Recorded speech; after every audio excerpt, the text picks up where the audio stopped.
So tell us how. So this is an original story that you wrote? No, actually, it's not an original story. It's an adaptation of a novel that has the same name. Yeah, it's like telling like how was the story. It's like I was like for 8 years without making a film.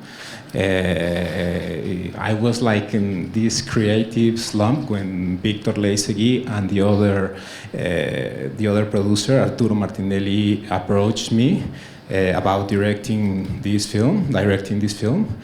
And they sent me the novel, and the first thing I thought was, this film is not for me. No, it's like I read the novel and I felt like completely disconnected with the character, and also with the story. It was very grotesque, and and at the same time I wanted to do an adaptation of a text. And and I was like, okay, I don't know if, and I told Victor and the other producer that maybe I could come on board as a writer, no? So I started working in the text, and I realized that this film was actually mine, and I felt like this character had much more of myself than I initially thought, and I work in some things here and there, and after that, like everything like started to make sense, no?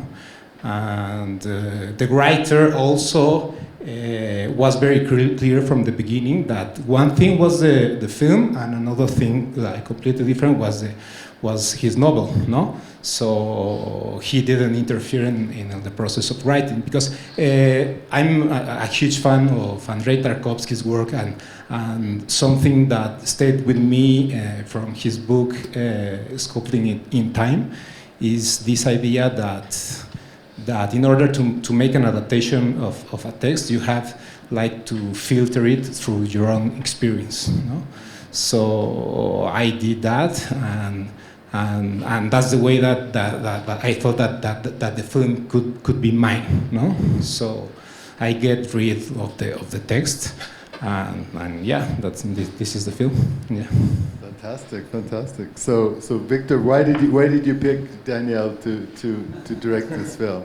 No, we're friends, and I work in his past feature film. Actually, we knew each other because I became the line producer of his previous feature, and that's how I joined the company, because originally the company was Daniel and his cousin Pablo, Varios Lobos, that's the name of the company. And then I, working in this feature film, I became part of the company, and we've been working for like, I don't know, 10 years, more than 10 years. Like 15 years, I think so. Yes, but Daniel wasn't directing since like a long time. He was living in Costa Rica and doing like another, in the process. Becoming a father. And yeah, but it was, we all wanted Daniel to direct again. So that was nice. Very natural. Nice. So the look of this film is incredible, just so beautiful. Can you tell us a little bit how do you develop the visual style of the film? Yeah, well, it was with the cinematographer Claudia Becerril that we worked together. Well, also my parents both are painters, no? So I like take a lot of care of the image, and I usually do a lot of storyboards, but not in these references since the beginning of my career. But those, for this film was also Value 10 and well, right now I don't remember. But yes, we watch a lot of crime movies. What was the other reference? Bad Lieutenant. Pablo y Tena la vez Ferrara, yes. Can't see where, just call it out. Go ahead. I like the sequences where he's like dreaming or he's having these like hallucinations. What was your inspiration behind that part? Behind the hallucinations? Well, you know that in my other films there always been like dreams, no? And in the novel he doesn't dream, no? This is one thing that I put in the film because I like a lot all the fantastic things that come along with making cinema, no?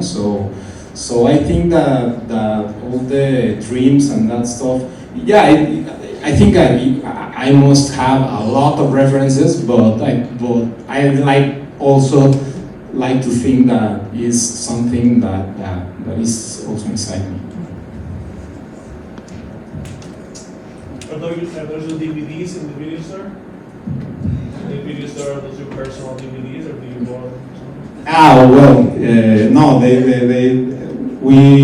think that we make a research with some friends and stuff, but yeah, I selected some the ones that are in the frame, no? Yes. It actually was for a long time the DVD of La Novicia Rebelde, The Sound of Music. That's the Mexican title of silent music is La Novicia Rebelde. It was part of the movie, and we were in negotiations to get the rights. And in the scene where they are watching the screen, we wanted to actually do that one, but at the end we didn't manage to get the rights, and it was too expensive. We were broke by that moment. And now, now as well. What was your process like working with the protagonist? I thought the performance was just killer. Yeah, well, Gerardo is like a super nice guy. No, see, he's the kind of actor that he do whatever you ask him. No, it's like, and he always had this good, very good ánimo, como energy, very good energy with all the crew, and since the beginning we made like a lot of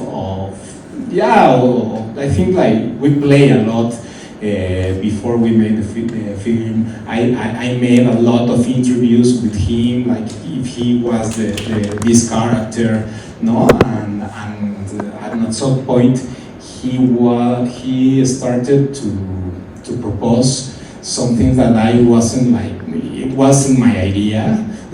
Making like the hell of this, and I was like, wow, let's try it, and that's really it came alive. Daniel is very meticulous with that. He doesn't probably realize, but since the callbacks with all the actors, he brings his own camera, like a professional black magic with all the microphones and everything. He puts the microphones in the actors in the callbacks, and he asked them to do the scene and record a scene with, like following them around the. So it was very long process of casting, and this was very complicated in a way because the actors some of them they thought that was part of the movie, no, because they were being like pushed. Yeah, we went. In the covers. What about parallels with film noir and I guess the sort of the political subtext or the political theme of the film? Yeah, it's like the thing that there are a lot of comments in the film about what we are living right now. One of the things that I put in there was about this woman without a face that are in his dreams, and for me this character is like the character that Zuzunaga doesn't understand and fears, like is this femininity, and it's like this character, the woman, and all the violence of the disappeared woman that we have in our country, and he's like also is like his mother, his Tamara as well, the girl that is murdered in front of him. So I wanted also it's like a comment about the woman character in film noir that is always like an object for the the service for the story of the man. No? So yeah, I wanted to put these things that wasn't in the novel, but I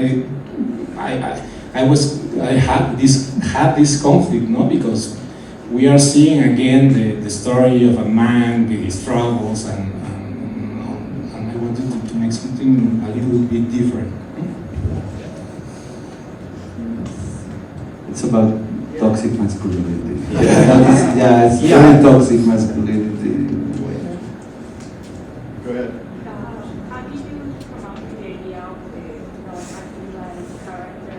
Like, what's the idea behind that? Sorry again. The character that was like to write The dog. how did you come Well, that character is in the novel, but I changed it a lot. It wasn't a dog. No, it's in the novel. This different character. He is always like masturbating in the street, and you can. And I wanted to do something different. No? And I like to put like some like monsters in the story, because I like this idea, no, of the monster, of the and it was before of this, what you say, was Terrian. It was before the Terrian, but it was, but he's a Terrian, no? So, but a realistic Terrian, this math person that I don't know, like is the people that we have in our country, no, are different kind of math people that you have in here. No? The name of the character is Matape, which could be translated in English something like a kill dog. I mean a kill dog, because Matape is mata, kill, pe is for perro, mata perro. Yeah. Matape. So that inspired at the beginning the idea of having a dog, because that's kind of a bad translation, but it's something like that. Yeah.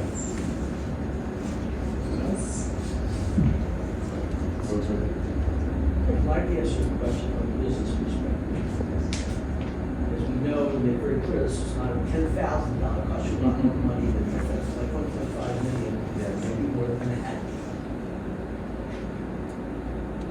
How do you use to try to recoup all more or part of that? Because that's a very expensive investment on a film like this. One of many films that cost $7,000, $10,000, $15,000 to make. This was a lot and very complex. As you said. Do you mind? It's a very complicated question. This is made for Latin American audience first, the market, I would say, and Spanish-speaking market, of course. This one specifically, we have distribution.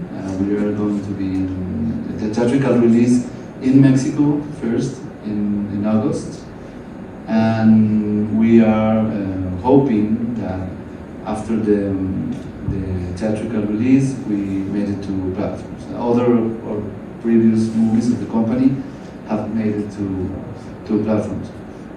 I don't think we're gonna recoup this money, like to be honest, and it is in a way because we took a lot of risk in doing this story, tell it in this way.